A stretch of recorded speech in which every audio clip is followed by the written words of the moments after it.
السلام علیکم جی، امید ہے آپ سب خیریت سے ہوں گے. This is to inform you. چھوٹی سی سٹوری ہے کہ کچھ میرے پرسنل ایشوز ہیں. نیکسٹ 15 ڈیز کے لیے میں ولاگ اپلوڈ نہیں کر پاؤں گا. I am sorry in advance. Do miss me guys. See you انشاءاللہ 16th ڈے. رجب بٹ نے ولاگنگ کو خیر آباد کر دیا. ولاگنگ کیوں بند کی، کیا معاملات تھے؟ اور رجب بٹ کا سوشل میڈیا پہ ایک بیان چلتا ہے کہ میرے کچھ معاملات ہیں، کچھ میری مصروفیات ہیں جس کی وجہ سے اب ولاگ نہیں آئے گا. میں آپ کو بتا دوں رجب بٹ پر ایک تو سیشن عدالت میں اس کا کیس چل رہا ہے، ایک کراچی میں چل رہا ہے، اب NCCI میں بھی رجب بٹ کے خلاف اپلیکیشن دائر ہو گئی ہے. جی ناظرین، بالکل آپ نے صحیح سنا. السلام علیکم، میرا نام حسن شہباز ہے. ناظرین، رجب بٹ اور دیگر دوست اور سلمان حیدر مشکلات میں اضافہ ہو گیا ہے. ناظرین، میں جو بات آپ سے کر رہا ہوں بالکل ٹھیک کر رہا ہوں، اور رجب بٹ نے ولاگنگ کو خیر آباد کر دیا. یہ سارے معاملات کیا ہیں اور اس کے پیچھے پس منظر کیا ہے، یہ آج کے ولاگ میں آپ کے سامنے میں رکھوں گا. ناظرین، سب سے پہلے میں آپ سے بات کرنا چاہتا ہوں عائشہ جٹی کیس، جو کہ سلمان حیدر اس کا مرکزی ملزم ہے، اور اس کے ساتھ ساتھ رجب بٹ، مان ٹوکر، جواد علی اور جہانگیر اس میں شواہد مٹانے کا ان پر الزام ہے. یہ سیشن کورٹ میں اس کا ٹرائل چل رہا ہے، اور آپ کو پتہ ہی ہے کہ ان میں 4 جو دوست ہیں وہ پیش ہوتے ہیں، اور پھر بہت زیادہ اس کیس کے چلنے کے بعد جو فرد جرم تھا وہ عائد نہ ہوا، نہ فیصلہ ہوا. فیصلہ محفوظ کر لیا گیا. جج صاحب نے کہا ہم سلمان حیدر جو مرکزی ملزم ہے اس کے ساتھ ان کا کیس سنا جائے گا اور پھر فیصلہ کیا جائے گا. اب یہ کیس 18 تاریخ کو چلان آنا تھا سلمان حیدر کا، اور اس کی جو ہیئرنگ تھی وہ 18 اگست تھی. لیکن اس سے پہلے ایک اور دھماکہ ہو گیا جس کا کسی کو بھی معلوم نہیں تھا. جی ناظرین، اب رجب بٹ، مان ڈوگر، جواد علی، جہانگیر اور مرکزی ملزم سلمان حیدر پر استخاصہ ہو گیا ہے. جی ناظرین، استخاصہ جو عائشہ جٹ نے سلمان حیدر اور دیگر ان کے ملزمان ہیں ان کے اوپر کر دیا ہے. اب یہ 11 اگست کو پیش ہوں گے اور ان کا اب ٹرائل چلے گا.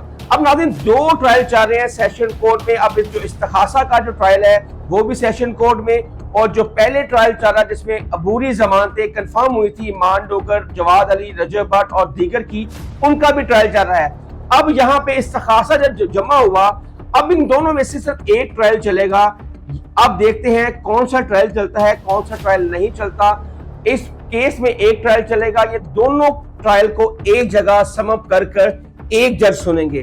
ناظرین، یہ جو استخاصہ ہے نا، یہ تو بہت مشکل ہوتا ہے. اگر 200 یا 250 استخاصے جج کے بعد جاتے ہیں نا، تو اس میں سے 2 یا 3 ہی قبول ہوتے ہیں، باقی ریجیکٹ ہو جاتے ہیں. اس کا مطلب ہے کہ اس FIR میں یا اس کیس میں ایسا کچھ تھا جس کی وجہ سے جو جج صاحب ہیں انہوں نے استخاصے کو منظور کیا، اور اس میں بتایا یہ جا رہا ہے کہ یہ جو ملزمان کے ساتھ ساتھ جو IO تھا، جو تفتیشی تھا، اس کو بھی جج صاحب نے 11 اگست کو طلب کر لیا گیا ہے.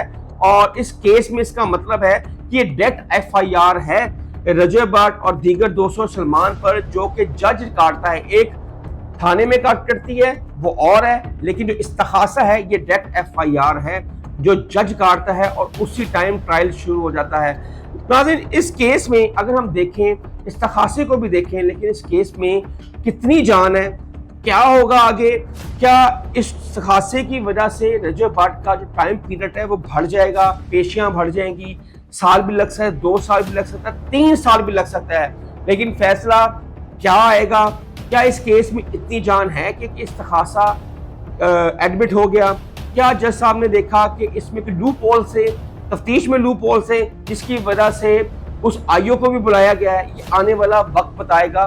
لیکن میں یہاں پر جو رجب بٹ اور دوسرے ان کے جو ساتھی ہیں اور مرکزی ملزم سلمان ہیں، اب یہ کیس پر لانگ ہوگا، کم از کم 2-3 سال چلے گا.